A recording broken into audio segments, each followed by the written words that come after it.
proceed.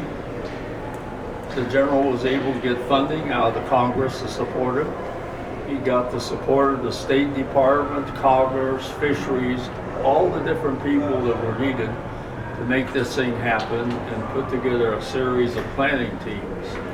And one of the planning teams was charged with selecting an airplane. And after much study, they decided they wanted to go with a modified version of the Douglas torpedo bomber of those days. Now, why was that a good decision? First off, the airplane was very rugged because it had to operate on the sea. It had to be hoisted on the cruisers, which they needed to do for this mission. It was strong, and the beauty of it was that they had a torpedo on there that weighed about 1,800 pounds. That weight could be converted into fuel and other extra oil, extra water and things, so that they would be able to make the legs across the world. And the goal was that they had to have legs at least 835 miles. That was the longest leg they would have to deal with. So it was a beautiful airplane. So once it was decided, they sent Lieutenant Nelson out from McCook Field. McCook Field was where the Air Force did their aviation development and actually built airplanes there at one time. So what happened then is Lieutenant Nelson went to the factory and they built a prototype using the torpedo bomb. Interesting enough, that he actually helped design this airplane and was very familiar, and he was an engineer and was well respected for what he did. So in just 45 days, they converted that torpedo bomber and built a prototype of the Douglas World Cruiser. Once that was completed, they got it back to McCook Field. For those of you who have been to the Air Force Museum at Wright-Patt, it's pretty much in that area is where McCook Field was. They did the land testing there, airworthiness testing, and all the things that could be done on land.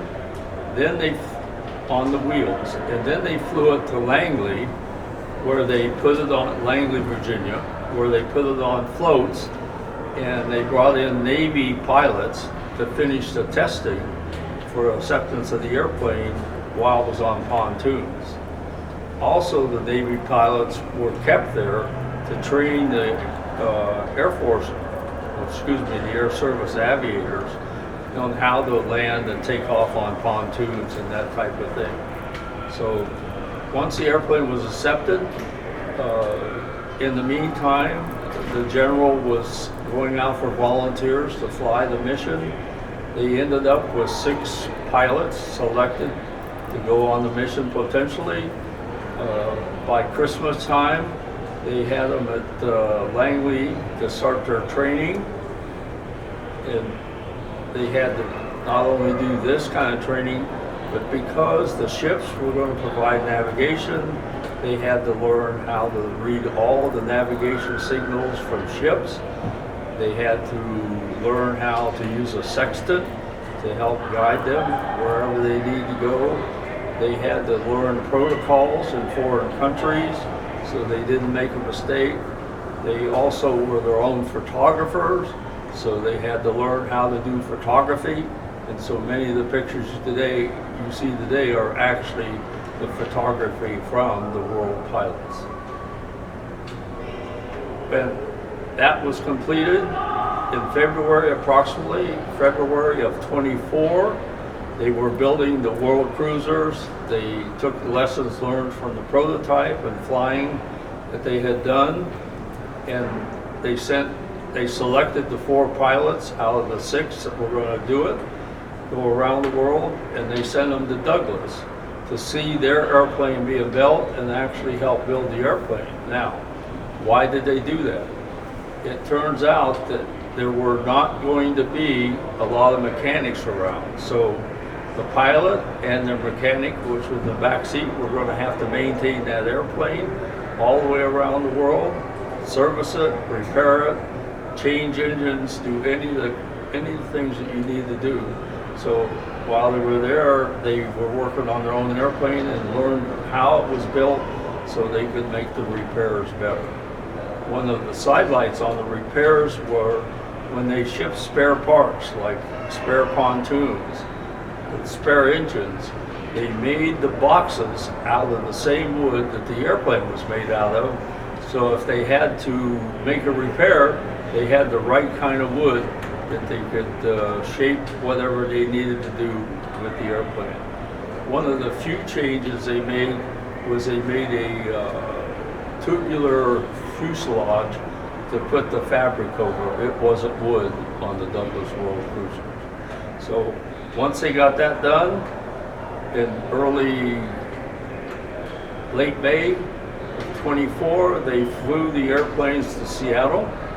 3 of them left and made 4 stops to Seattle.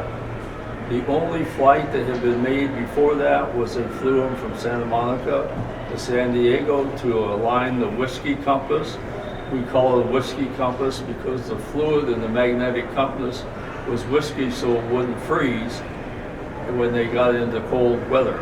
And anyway, they had to go down to San Diego to find a place where they could swing those compasses. Then they flew them back to San Diego. So the flights from San Diego to Seattle were actually test flights. 3 of them were together, Major Martin, Lieutenant Smith, and Lieutenant Wade. They came together and made, like I said, made 4 stops, but Lieutenant Eric Nelson's airplane wasn't ready. So he was a day behind them, and to make up that day, he flew nonstop from Santa Monica to Eugene, Oregon, a distance of 800 plus miles. This is the only time that the airplane had ever gone and flown 800 miles before they had to do it in real life. And in this case, they were on wheels, which made the drag less and much easier to do when they had to go 800 plus miles on pontoons with the airplane, much heavier. So they got up to Seattle, and the goal was to be ready to go by 4 April. Now, why all of the speed? It turns out that 5 other countries were simultaneously at the same time trying to go around the world. So they had to rush to get these airplanes ready because the Brits were already underway before they even started from Sandpoint here in Seattle, Washington. At that time, it was not even part of the city. It was so far out in the country. And for example, to get back and forth to the airfield, they quite often used boats instead of cars because it was dirt roads. Well, they got north, and they had to get the airplanes ready to go. But the airplanes were nothing but a bare airplane out of the factory. There was no winter clothing. All they had was summer clothing. So fortunately, Seattle, being a seafaring town and going up into the Aleutians and up in that area, there was all kind of winter clothing, so they were able to get the winter clothing that the seamen used. They also, for example, needed an anchor, so when they were floating overnight, they could anchor the airplane. And they had to get maps, they had to get food. And one little sidelight there for food is their emergency food when they traveled was milk duds, which they put in the water in a thermos bottle. And they had a little bit of water, but that was their food supply while they were flying, was milk duds in a thermos bottle. Also, they had to figure out what tools they needed to take with them on the airplane and what spare parts they needed. For example, they needed some clips to anchor the wires to the airplane. They needed the wires, which were flattened wires, they weren't round, so they would help the airfoil. So all this stuff had to be done within about a little over 10 days. So finally, They had gathered everything together. The airplane did have a baggage compartment in the back end, which turned out to be helpful when Major Martin crashed. So basically, we are now ready to take off on April 4th.